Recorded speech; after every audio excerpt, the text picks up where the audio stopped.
নমস্কার বন্ধুরা, Pamela lifestyle চ্যানেলে আপনাদেরকে অনেক অনেক স্বাগত জানাই। এই রেসিপিটি দুর্দান্ত, পুরো ঢেঁড়সগুলো দিয়ে আজকে একটা দুর্দান্ত স্বাদের কিন্তু রেসিপি শেয়ার করব আপনাদের সঙ্গে। দই ঢেঁড়স রেসিপি, তা আপনারা কিন্তু পুরো ভিডিওটি দেখতে থাকুন।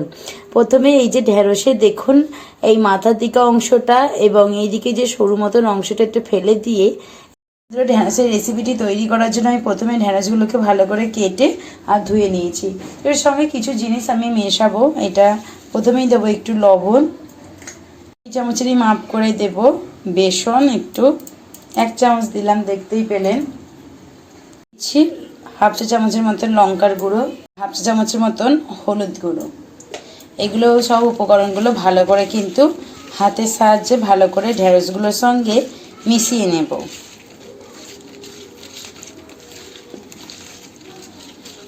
দেখতেই পাচ্ছেন কড়াতে তেল দিয়ে দিয়েছি। কড়াটা গরম হয়ে গেলে কিন্তু ভালো করে ঢেঁড়সগুলো ভেজে নেব। দেখতেই পাচ্ছেন ঢেঁড়সগুলো আমি কিন্তু সব দিয়ে দেবো।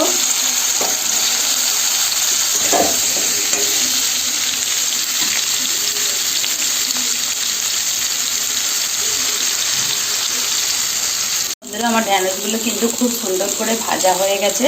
এরপর একটা থালায় কিন্তু তুলে নেব। এখন এবারে পেঁয়াজটা পেস্ট করে নিতে হবে। তার জন্য কিন্তু মিক্সার জারেতে আমি 2টো মিডিয়াম সাইজের পেঁয়াজ এইভাবে টুকরো করে নিয়েছি। নিয়ে এবার ভালো করে কিন্তু পেস্ট করে নেব। এই যে দেখুন ভালো করেই কিন্তু আমার পেঁয়াজটা পেস্ট করা হয়ে গেছে। এরপরে এতটা মতন আমি আদা নিয়েছি। আদাটা কিন্তু পেস্ট করব না, পারলে আপনারা থেঁতো করে নিতে পারেন অথবা কিন্তু গ্রেটারের সাহায্যে গ্রেট করে নিতে পারেন। তবে গ্রেট করে নেব। চলুন এবার গ্রেভিটা বানানো যাক। বন্ধুরা আমি ওই কড়াটাই নিয়ে নিয়েছি। তো সম্ভবত ওই কড়াতে যেহেতু ঢেঁড়সটা ভেজেছি, বেসন ছিল তার একটু লেগে আছে। আপনারা চাইলে কিন্তু আরও একটা পরিষ্কার কড়া ব্যবহার করতে পারেন। তো এই কড়াতে করছি, কোনো কিন্তু অসুবিধা নেই। তো তেলটা গরম হয়ে গেছে, দেখুন আমার গরম হয়ে গেছে। ওতে দিচ্ছি গোটা জিরে ফোড়নেতে রাখা টমেটো, পেঁয়াজ,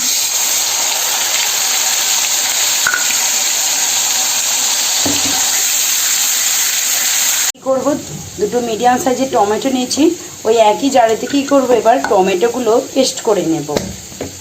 আচ্ছা দেখুন ব্রাউন কালার পর্যন্ত ভালো করে ভাজা হয়ে গেছে। এরপর আমি গ্রেট করে রাখা আদাটা দিয়ে দেব।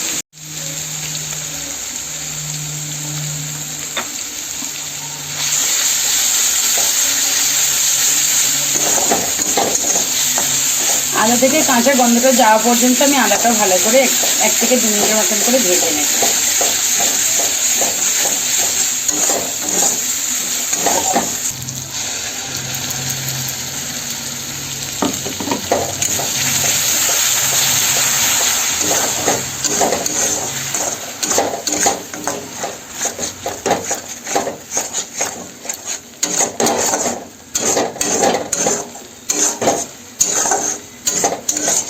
আমি দই ঢেঁড়স বানাচ্ছি, তার দই তো অবশ্যই লাগবে।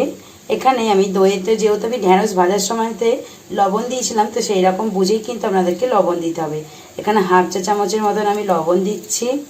ওই চামচেরই মাপ করে এখানে আমি লাল লঙ্কার গুঁড়ো দিচ্ছি।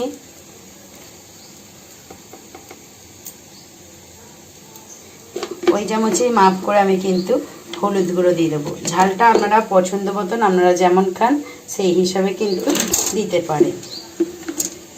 এরপর দেব কিন্তু 1/2 চা চামচের মতন জিরে গুঁড়ো, বেশি দেব ধনিয়া গুঁড়ো। এই উপকরণগুলো সবগুলোই কিন্তু একটা ছোট চামচের সাহায্যে ভালো করে মিশিয়ে নেব।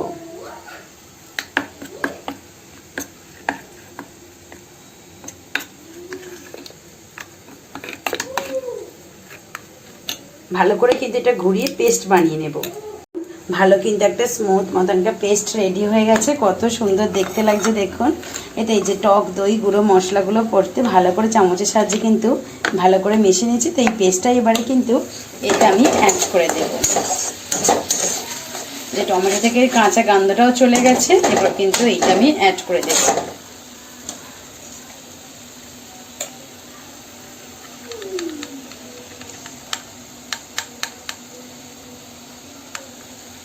ভালো করে চেঁচে বাড়ির থেকে মশলাটা দিয়ে দেবো কড়াইতে। এবার সব উপকরণগুলোর সাথে ভালো করে মিশিয়ে নেব।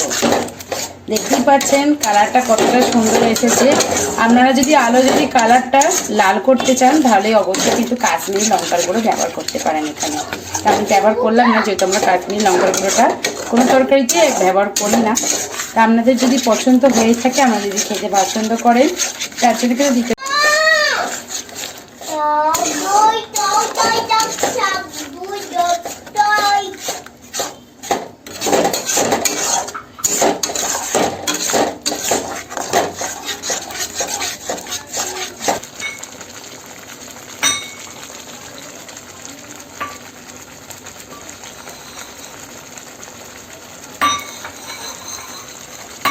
দেখুন তেলটা উপরে কিন্তু ভেসে উঠেছে, আমার গ্রেভিটা কিন্তু অলমোস্ট রেডি হয়ে গেছে। দেখুন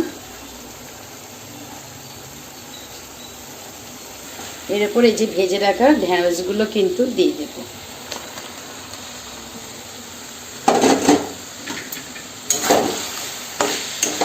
ভালো করে একটু মিশিয়ে নিচ্ছে।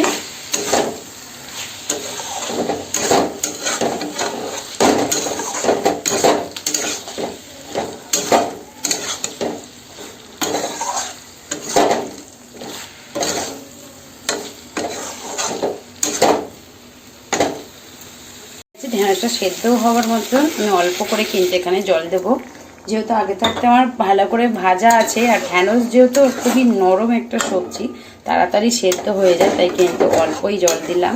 আর এটা যেহেতু আমি ঝোল না, এটা একদম গ্রেভি গ্রেভি রাখবো। তো দেখুন শুধুমাত্র সেদ্ধ হওয়ার মতনই কিন্তু আমি এখানে জলটা অ্যাড করেছি। ব্যাস এবার একটু ফুটে গেলেই গ্যাসের ফ্লেমটা আস্তে করে দিয়ে ভালো করে সেদ্ধ করে নেব। আমার তরকারিটা কিন্তু ফুটে গেছে, এবার গ্যাসের ফ্লেমটা আস্তে করে দিয়ে আমি চাপা দিয়ে দেবো। দেখি কেমন তরকারিটা দেখছেন। ওয়াও, কতটা সুন্দর কালার এসছে। চলো, এই যে দেখতেই পাচ্ছেন আমার তরকারিটা কিন্তু অলমোস্ট একদম রেডি হয়ে গেছে। আর খুব এত সুন্দর দেখতে লাগছে দেখুন। তো বন্ধুরা, এই দই ঢ্যাঁড়স রেসিপিটি গরমের দিনে পরিবারের সকলের সাথে খান এবং নিজেও খান। দেখুন কতটা সুন্দর খেতে লাগে। তো আজকের মতন এতটুকুই।